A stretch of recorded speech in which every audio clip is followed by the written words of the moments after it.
Hello, everybody. My name is Karen Spruyt, and today I will talk to you about sleep.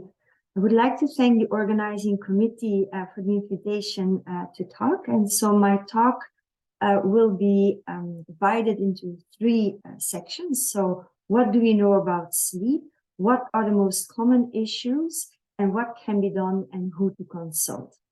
So sleep is defined based on our brain waves and also on our eye movements, the muscle tone, as well as cardiorespiratory functioning.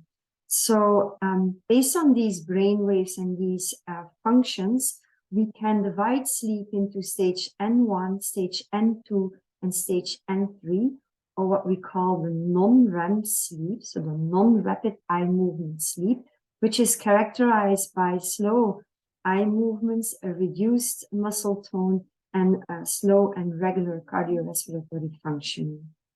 We also have the REM sleep, or the rapid eye movement sleep, which is a paradoxical sleep or a paradoxical stage, because we have rapid and or fast random eye movements.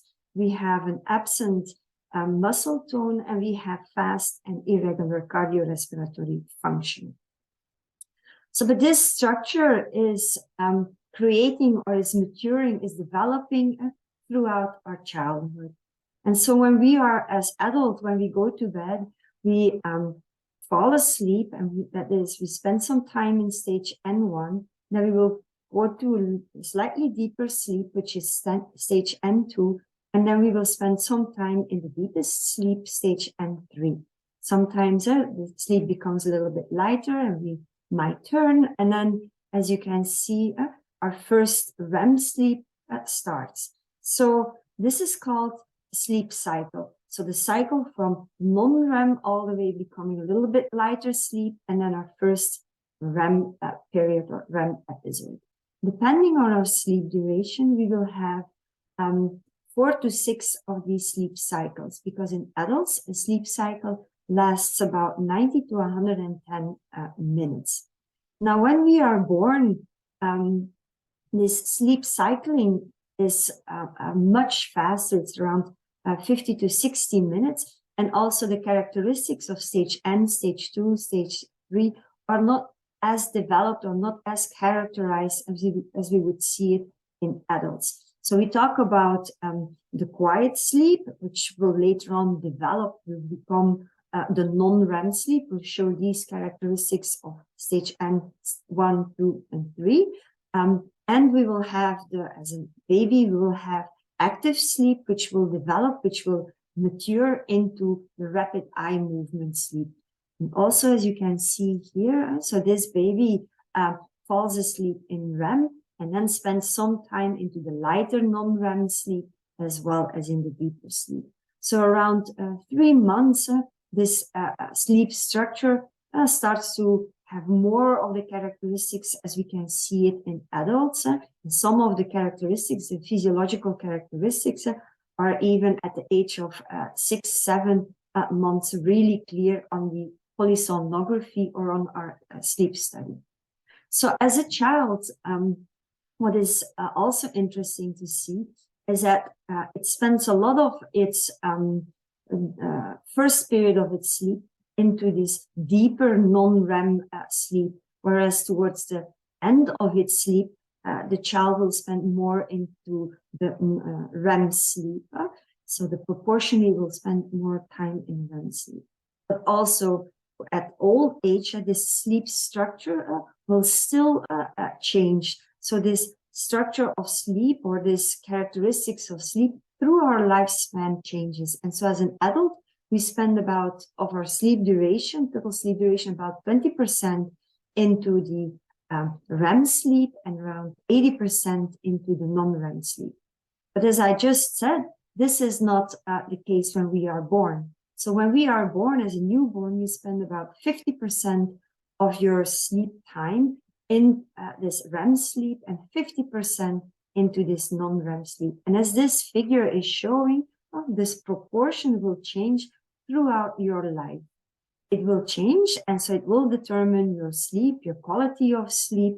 And then there's another element that comes into play, and that is what we call the two-process model of sleep, which explains that throughout the day, the sleep pressure will increase. So the homeostatic, the drive, the need to sleep will increase. And at the same time, the circadian rhythm, the biorhythm, will try to keep us and push us to remain awake up till a certain point in the evening, where actually they will start to promote, the two processes will start to promote towards sleep, and they will make sure that we can actually remain asleep and fall asleep, remain asleep, and be repaired and refreshed for the next morning. So it is a distribution of the REM and the non-REM sleep, the characteristics of the non-REM sleep, as well as the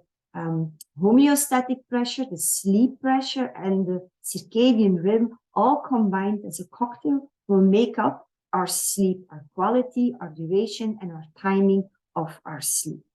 So that is sleep in a nutshell. So what are the most common issues of sleep in individuals with Rett syndrome? So first we need to know, in terms of typically developing children, if they come to the sleep clinic, they will sleep about 8 hours, and they will spend about 25 minutes to fall asleep. And during the period that they are asleep, during this time, this 8 hours, they spend around half an hour, 30 minutes being awake, spread out over that sleep period. So if you look at this distribution of the sleep stages across the sleep duration, it's around 7% they spend of their time in stage 1, 40% in stage 2, 30% in stage 3, the deep sleep, as well as 20% in the REM sleep.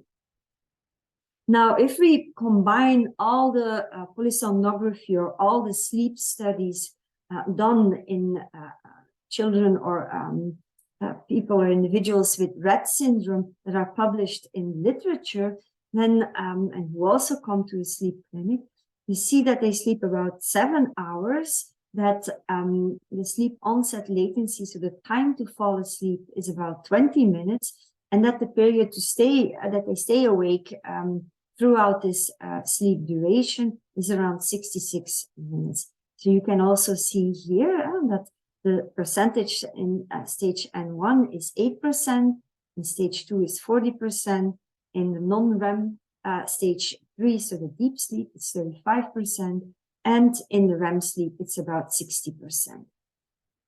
If we group data in the literature in a different way, the literature of cases, so only one child being reported in the scientific paper, or 2 or 3 or a couple of children reported in the literature, if we combine all those data, they also come to a sleep clinic.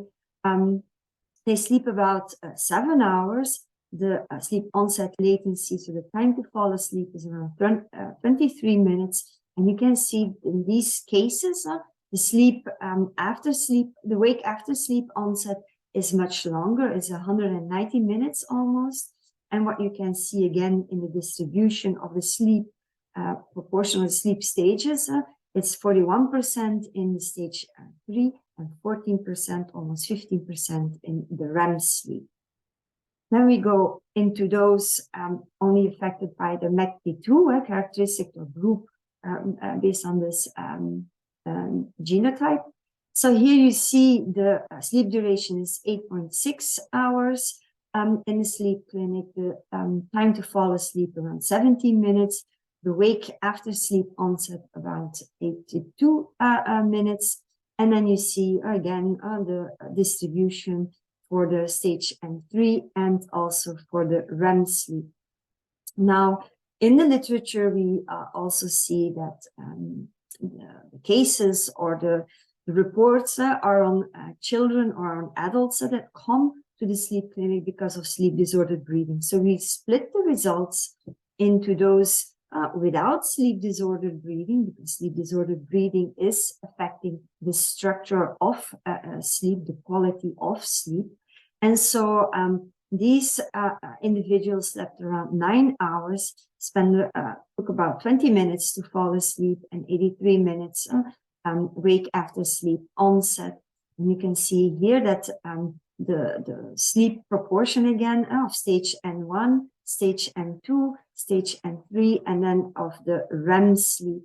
Now, what is interesting, as I just said, a large proportion of individuals with Rett syndrome have sleep disordered breathing. You can see the severe sleep disordered breathing in childhood is almost 40% of them suffer sleep disordered breathing. So if you look at the sleep structure of these individuals, they sleep around 7.9 hours. It took 12 minutes to fall asleep, but they had a huge sleep need.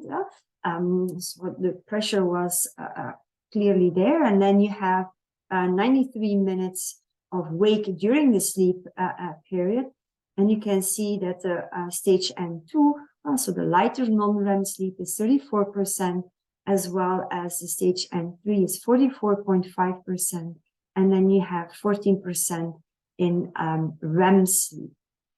So if we compare that statistically to these typically developing children, then we can conclude that individuals with Rett syndrome spend much more time awake during this sleep period. So fragmented awakenings during the night, during the sleep period, that the spending time in the stage N1 is slightly longer than in typically developing, that they spend much more time in the deep sleep, and that this REM sleep is also significantly shorter. So if I now show those structures, those hypnograms of individuals with Rett syndrome, you actually see here that for this girl, it took a long time to fall asleep. And you can see immediately here that she spent a lot of time awake during this sleep recording, during this sleep period, and not that many hours or not that much time in the non-REM sleep.